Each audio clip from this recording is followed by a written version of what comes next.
Hey,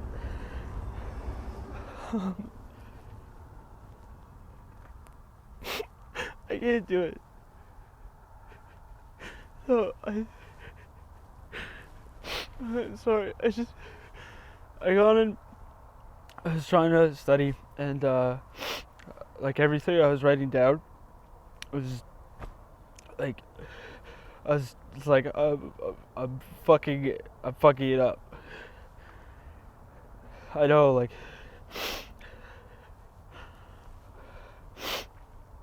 I don't know. Um, Mom,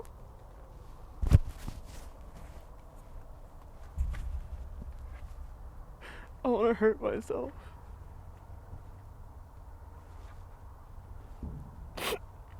It's real.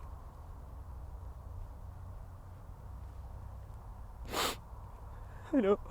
I know. Okay. Okay.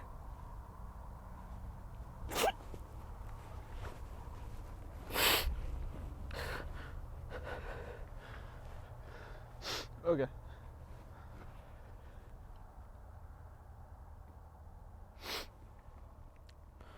Okay.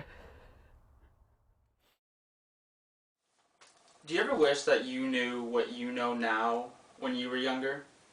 I certainly do. Sometimes life gets hard, troubles catch up with you, and that which once was easy now feels impossible to overcome. A promise you made to yourself, like me promising myself I would make this documentary, is important to you. It might have been studying for a midterm that you thought you had handled until you realized there were two more entire chapters to be tested on. It might have been going to the gym because you haven't been in like years and you somehow managed to not do that again. It might have been phoning your Nana today, but now it's too late in the evening to call because Nana goes to bed at like 8 p.m. I'm sorry, I digress. My name is Scott Finley Murray. I am a 23-year-old film student at Queen's University. I was severely depressed in the last 4 years of my life, whether I cared to admit it to myself or not. What you just saw was a reenactment of one of my most emotional experiences, if not probably the most. You'll learn more about me in a bit, so all you need to know right now is that moment was my realization that I needed to leave school for an indefinite amount of time to potentially save my own life by reducing the stresses in my life. In that moment, I was very weak and obviously very mentally fragile. I hopped on the next train to my family in Toronto, but scared my mother and father enormously when I forgot to phone them minutes later to tell them how I was doing. Sorry, Mom and Dad, but I'm here now. Of course, their imagination was obviously getting the best of them. This documentary will explore depression, anxiety, academic stress, overall mental illness in the lives of students at Queen's University, specifically students arriving in their first year of fall of 2012, 2013, and years to come. Right now, if you go to Queen's, you probably know that last year was layered with tragedy. It is a reality that some of our peers have passed away in the last 2 years or so. Life is hard for us all right now, especially so. But we now all live in the year of 2012. It is becoming easier to communicate to others the issues of our own lives. You have great power, but with that great power comes great responsibility. I am doing this because it immensely helps to let others in on what I know. Our parents offer us their knowledge, and we do the same thing with each other every day. I'm not looking to be the guy that represents mental illness at Queen's. I am just a person whose life experiences have put me in a good place to let others in on what I know. This documentary is being made for you to know what others wish they had known when they were younger.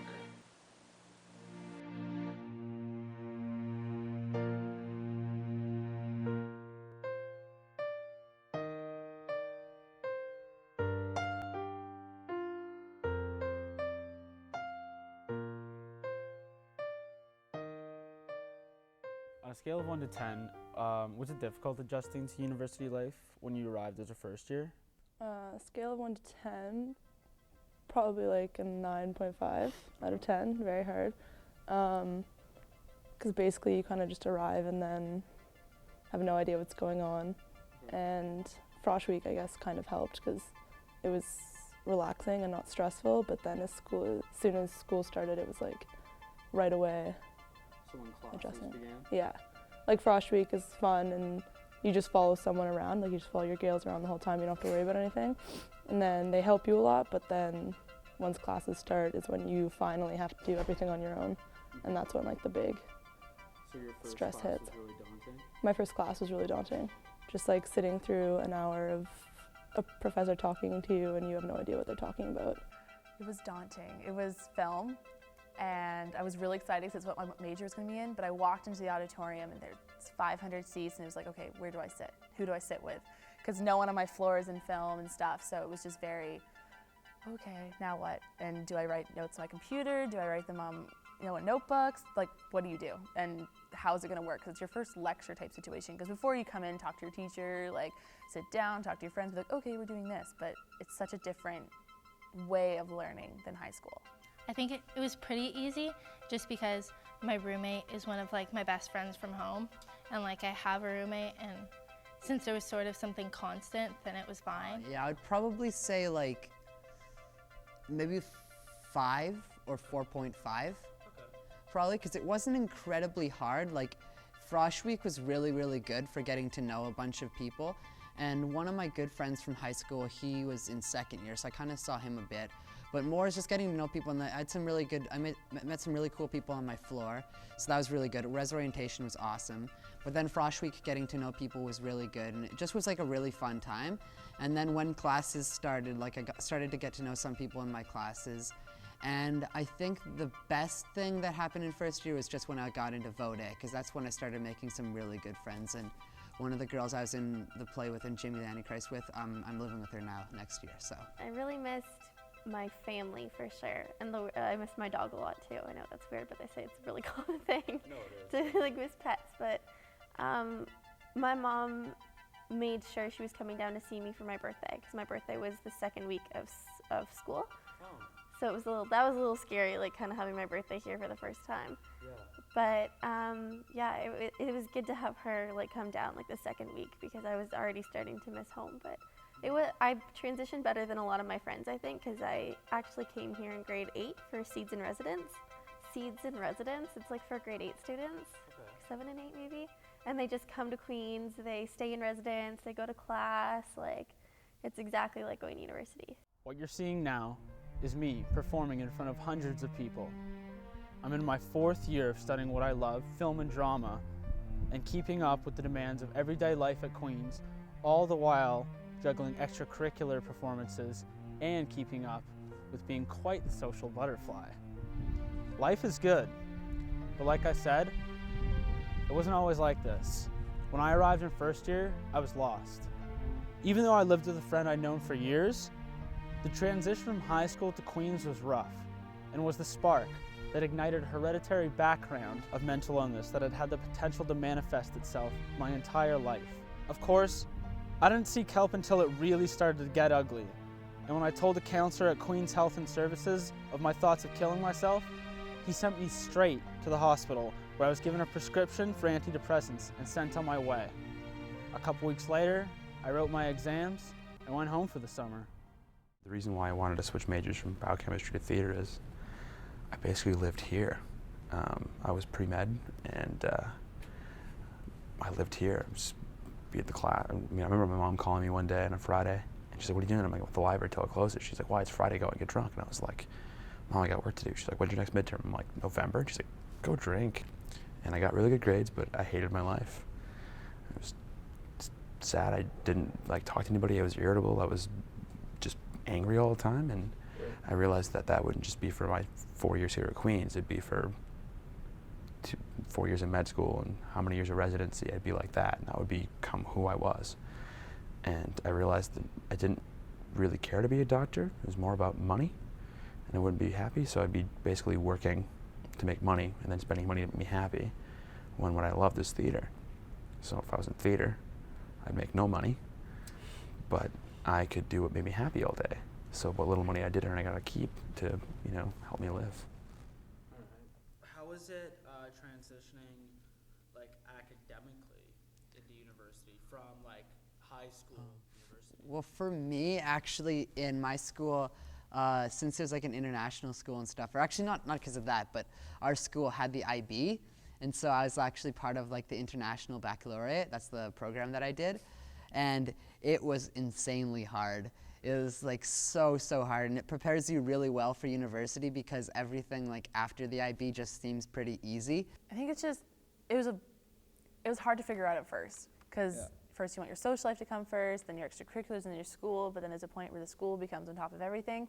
So it's just figuring out what's the priority at the time. I was told that university would be a lot harder, and although I knew it, I still wasn't ready for it. The workload was surprising. Like I sort of expected, I expected it to be a lot, but I didn't expect to sort of like have so little class and have so much homework. Like I didn't really expect it to be like more time into homework than class. There was 70 students in my graduating class, and that was a lot for my school. Were you at the top of your class? Yeah, I was in the top 3 of my class, I would say. Yeah, so I was feeling pretty confident coming here, and then it was definitely a shock when you are surrounded by other people who are top 3 or whatever of their classes as well. Actually, is so small. It was 20 kids were in my graduating class. Yeah. Probably 450 or something.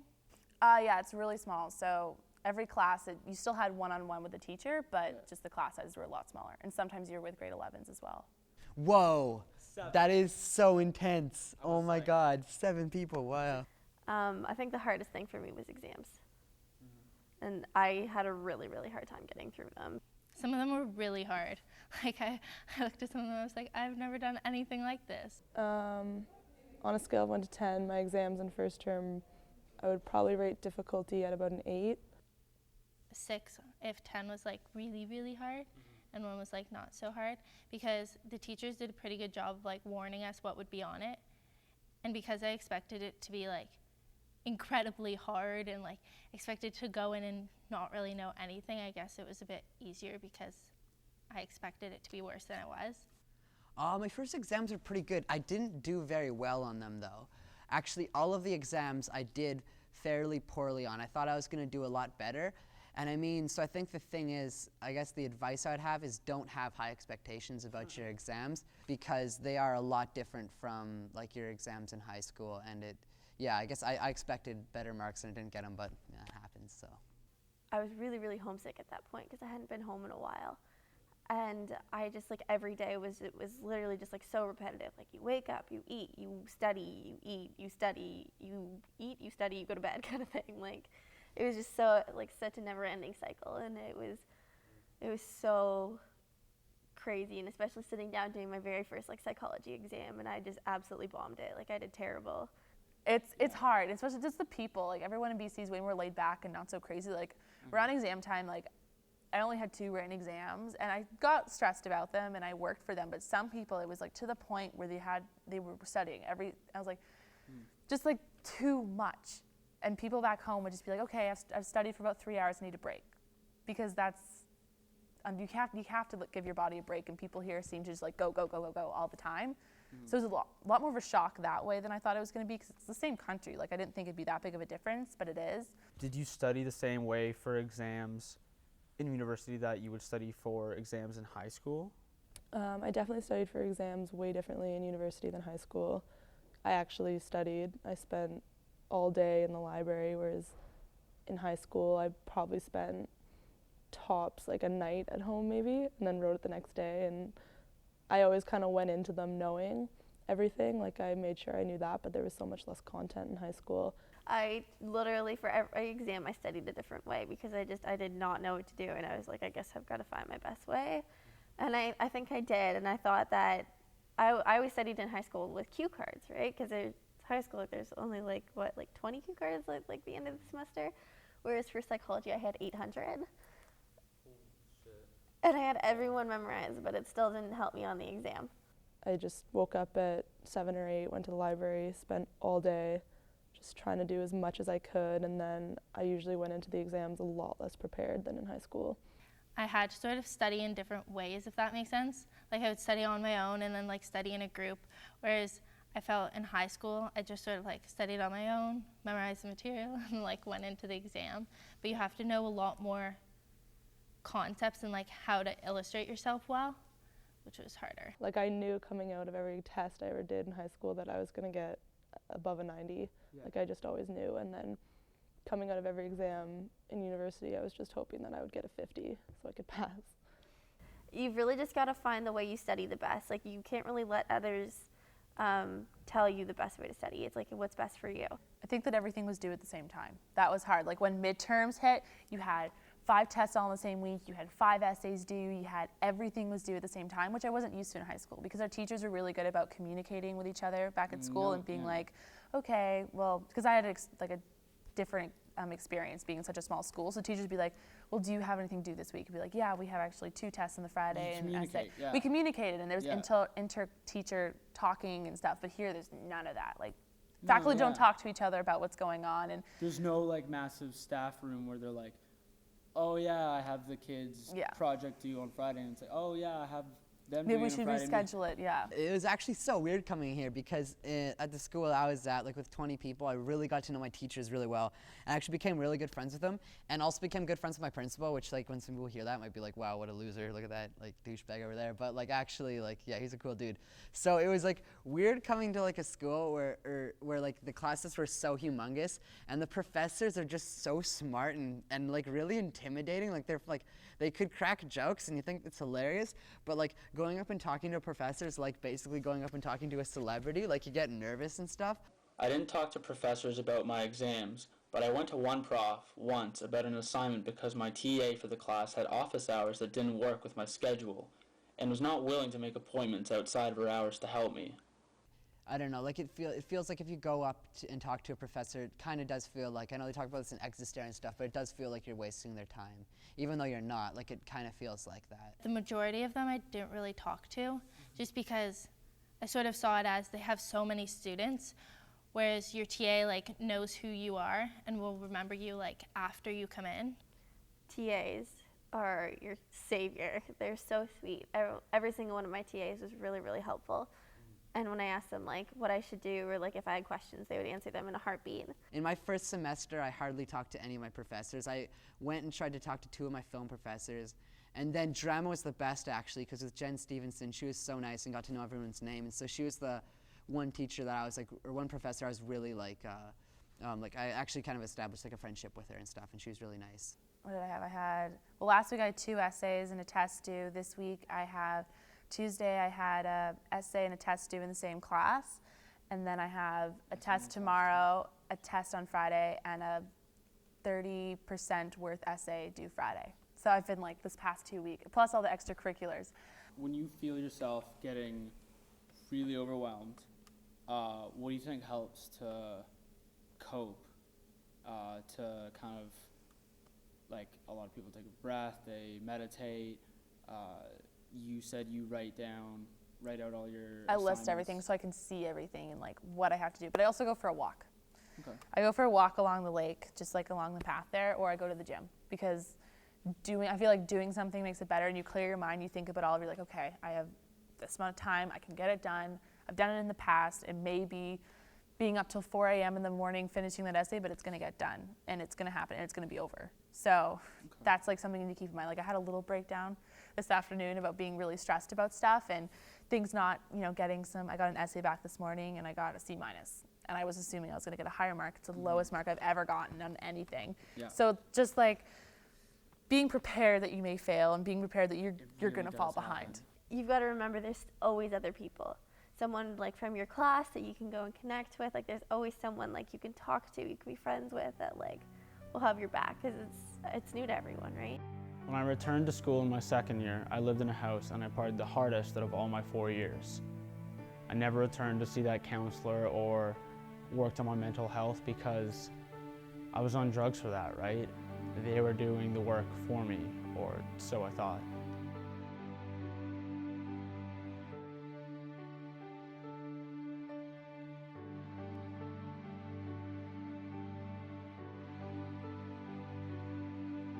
I still did my work and performed in shows, but I no longer felt like me anymore. By the time I got to 4th year, I was gone mentally and emotionally. I couldn't make a single decision for myself because I'd lost all hope in my future and, even worse, myself.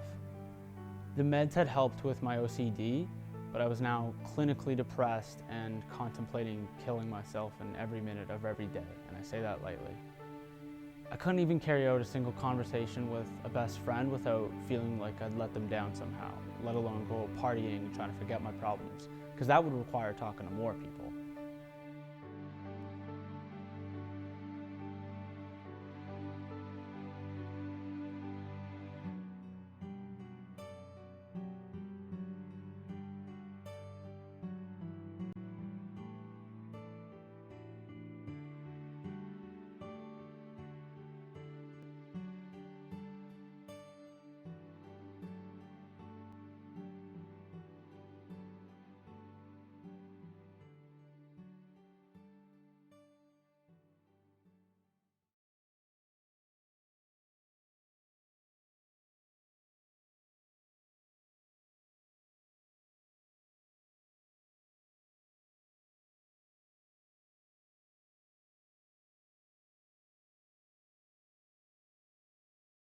The vast majority of people, and not just Queen's undergrads, any people, who fill out the BDI score 0.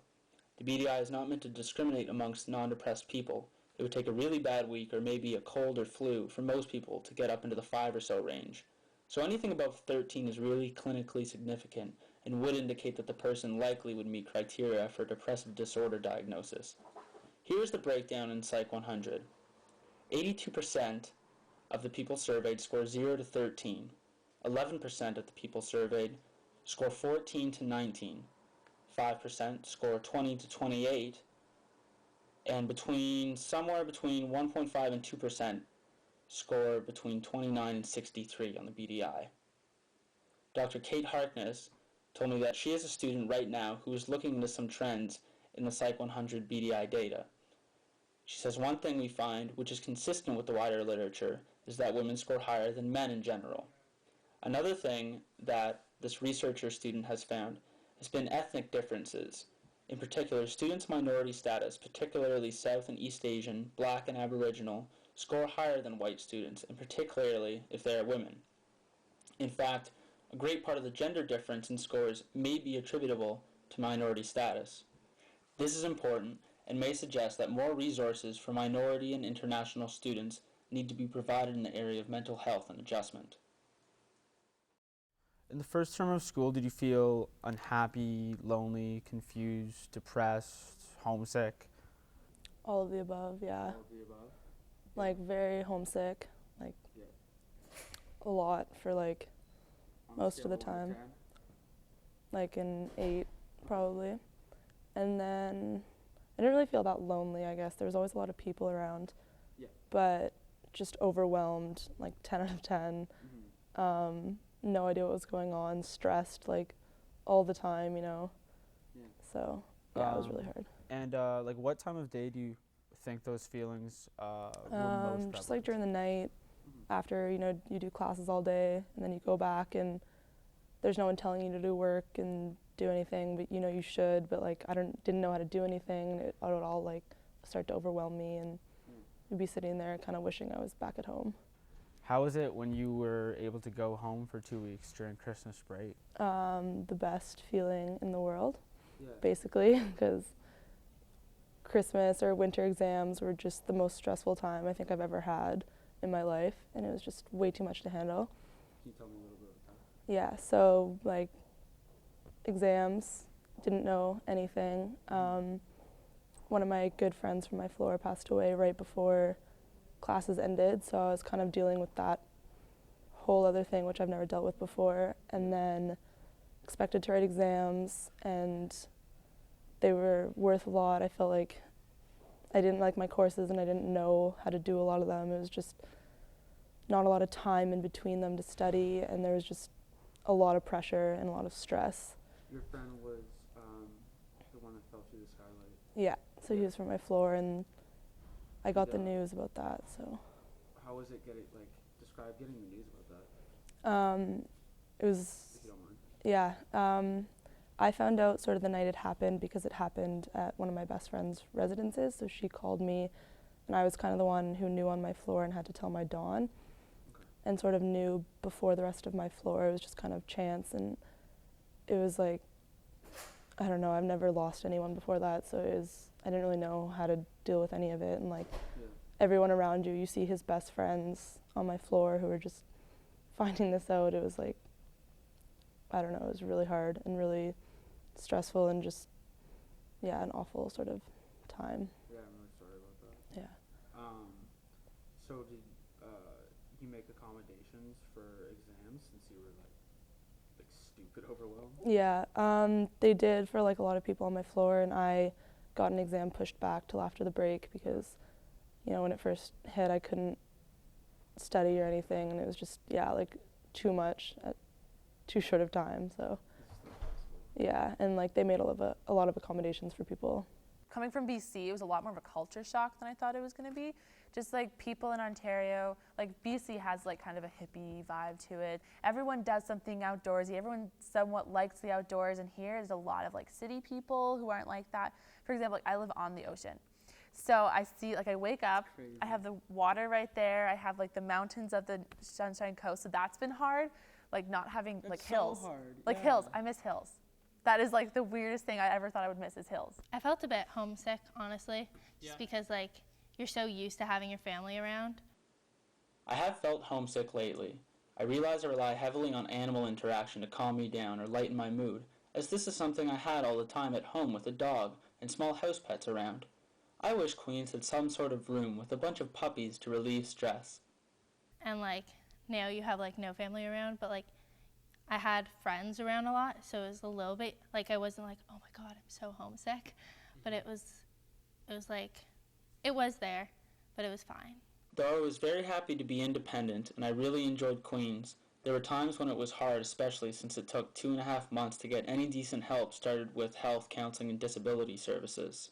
There are certain days when it may hit in when like I didn't really have friends to eat lunch with or whatever, so I was eating lunch by myself, and I had to kind of get used to that because not everyone has the same schedules and stuff, so sometimes you just have to like eat and do your homework or just like grab something quick to eat, just have like tunes to listen to, and then go do your other stuff, because since everyone has different scheduled days, especially in the arts and engineering, I know it's a little different because you can have your group of friends that you like have the same classes and stuff. So during that was like a little bit hard to get used to it. And I guess there were certain times when I really missed Aberdeen a lot and I missed my friends. But I mean, for the most part, getting involved has really helped me so much and met some really great people from it. And I'm just like too busy to really be homesick. And like what time of day do you think those feelings were most prevalent? I feel like it was always kind of there, but especially at night when my roommate had gone to sleep and it was dark in the room. I'd only have one light I was allowed to leave on, so it just seemed dark, almost prison-like. I feel like in the morning, especially like in the shower, when you're silent and you're just like, so I started playing music, so I wouldn't have to think about it as much, but that was probably the roughest time. Because in the evening, you know, you're with your friends or you're going out to dinner and you're doing something which takes your mind off of it, but in the mornings you're just, everyone else is getting ready and they're in their rooms and they're on their own, so that was really tough. Probably dinner time. Dinner time. Yeah, because like you would sit down, like I would sit down with my family sometimes, and like it wasn't like a regular thing, but every once in a while I'd be like, I might be having dinner with my family.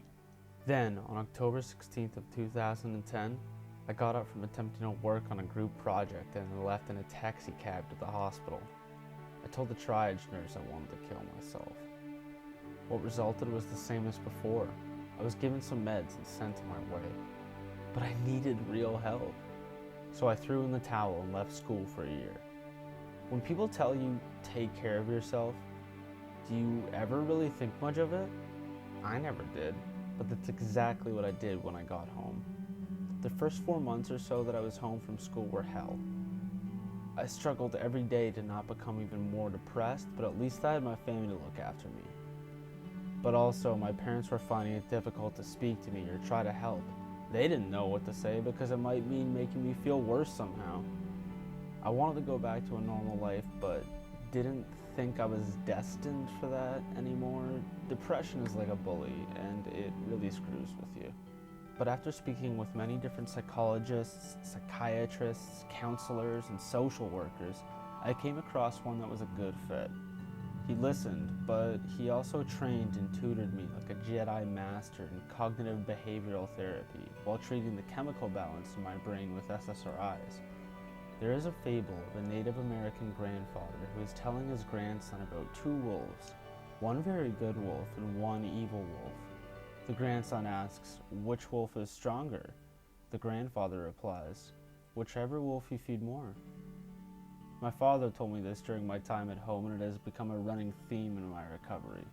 I've been feeding the bad wolf for way too long, but now the good wolf was healthy enough to take dominance. The option of returning to Queens and finishing what I had started still loomed over my head. I decided I had enough support now in myself to face what lay ahead. When anything began to become too stressful at all, I would reach out for help. I would be living with two of my best friends still at school and was wise enough to see that I could no longer do it on my own.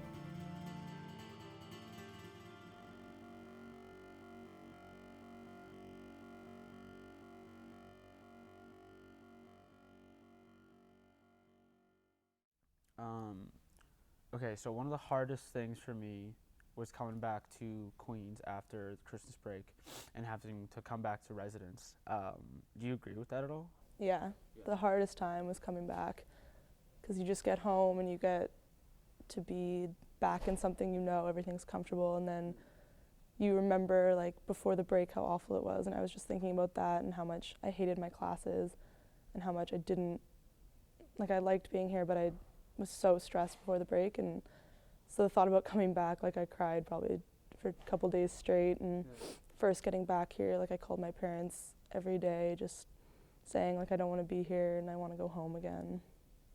It was really rough. Were you ever seriously close to thinking about going home? Like in reality? No, because I didn't want to, drop out of university. I didn't. Like I wanted to be there. I just, at the moment, it was just a lot. But I don't think I never seriously considered switching. When I went home, I had my parents waking me up at 10 o'clock in the morning, be like, you should start doing something. And I'm like, I have nothing to do. It's my break. So I realized how much independence I had being at school, and like, oh my gosh, I am so glad I'm not living at home. I do not miss this part of it. But I miss my friends because they all go to University of Victoria. Going home for Christmas break, I found stressful as my parents moved to a new town while I was at school. I had seen the house a few times prior, but had no connection to the place, so it felt very foreign, and like Queens was my actual home. I knew that I was coming back to somewhere I liked, and like I had a good group of friends that I was like excited to come back to see. But at the same time, I was like missing my family, and you get into the same routine that you had before, and so you're like 2 weeks is like a chunk of time where like you're like, I'm in the same routine, and then you go back and it was completely different again. I was literally dragged like by my ear like into the car. I just did not want to leave. Like I had to make a compromise that the dog came in the car with me. I was like, that's the only way I'm going back. It was good going back home. A little strange going back to Calgary because I hadn't been to Calgary in a long time. So it's kind of weird going back to the old house and stuff. But then like once I got back, like settled in, like I actually like met like a new friend, and like it's actually like been so much better. Even though it's good seeing my family again, I absolutely loved coming back. Like I mean, it was kind of crazy because like even though it was only 3 weeks, it seemed like I was gone for like months away from my friends at Res. And I remember when I ended up driving back with my friend to West Campus, it was just like absolutely incredible feeling because it was the first time I felt like, wow, I'm actually coming back to a home. Like, and I never really thought that before, but I guess being away from it and then coming back, like it was like home. So I actually really enjoyed coming back. I loved it. Guys, when I returned, it was glorious. I'd suffered for so long and been through so much that it was harder for things to worry me as easily anymore. I was a real person now. I was getting really good at treating one hurdle very differently than I treated the last. Everyone could see to my eyes. I was ready to turn depression into treasure and see what I could really do when I put my mind to it.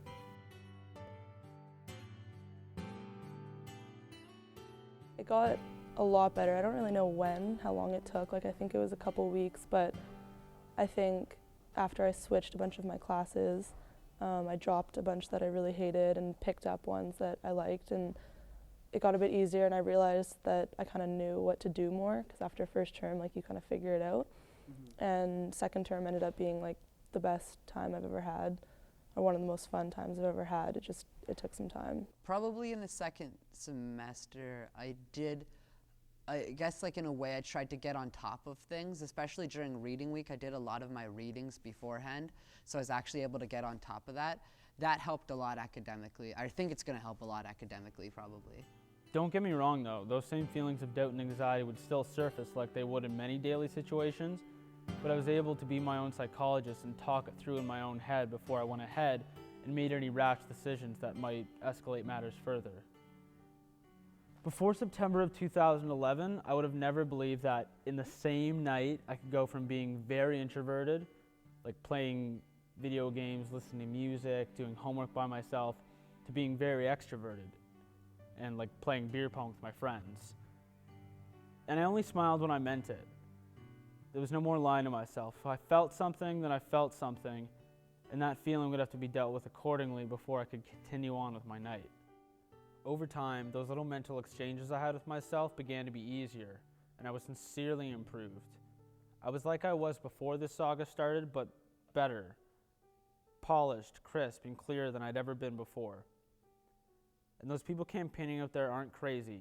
It does get better. But only when I communicated my feelings properly was I able to get out of a place that I didn't want to be in longer than I needed to be to resolve the issue.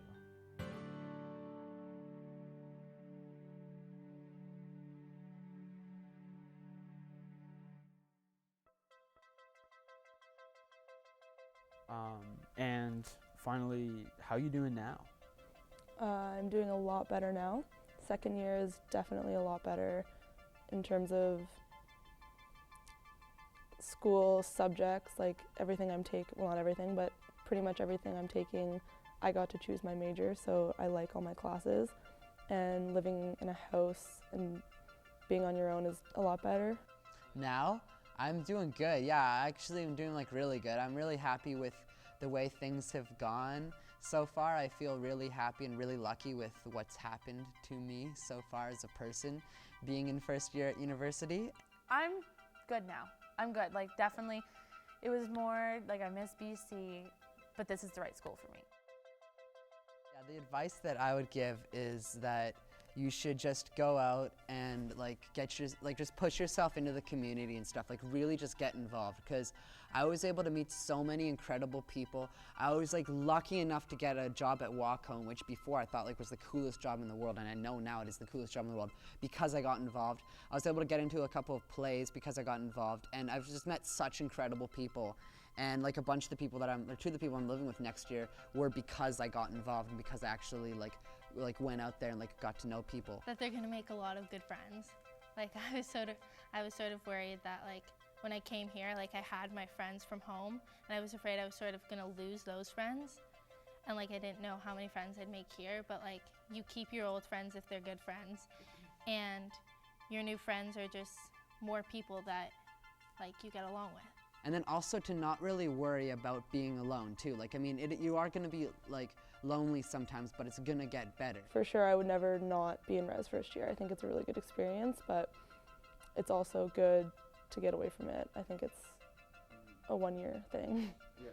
Because having your own house is just, it's a lot more relaxing and a lot less pressure to go out all the time. I feel like there's not always something going on in your house like there was in res, where you can just go home and kind of relax, and I don't go out as much as I used to. And one of the main things I'd say, like when you're like leaving and gonna like leave to university and leave your high school and not go back for a while, is just to make sure that you have like clear goodbyes with every single person. Like if you had a fight with someone, just try to make it up, because if you can like make up everything and just have like a complete resolution when you like end your year, then that's absolutely incredible. It makes you feel so good, and it really makes you feel like you can step into university and you can transition into this new life, into this new person. If you want to be a new person, whatever, like go for it.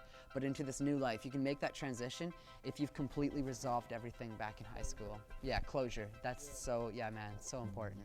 And it's just, you got to be outgoing. You got to like go and like talk to people on your floor, get to know people on your floor, like get to know people in your tutorial and stuff. Like just go out there and talk to people. That in university, like if you don't end up being outgoing And if you don't end up like throwing yourselves out there and like getting to know a lot of people, then it can become a very lonely place. Even if you sound like an idiot and even if people like judge you and stuff, it doesn't even matter because there's so many people here because you don't have your friends from like high school there. You don't have a support group to fall back on. Like you have to find your support group. Like if one person judges you, it doesn't even matter. So go out there and just be an awesome person. Just be like, have a good time, have a fun time.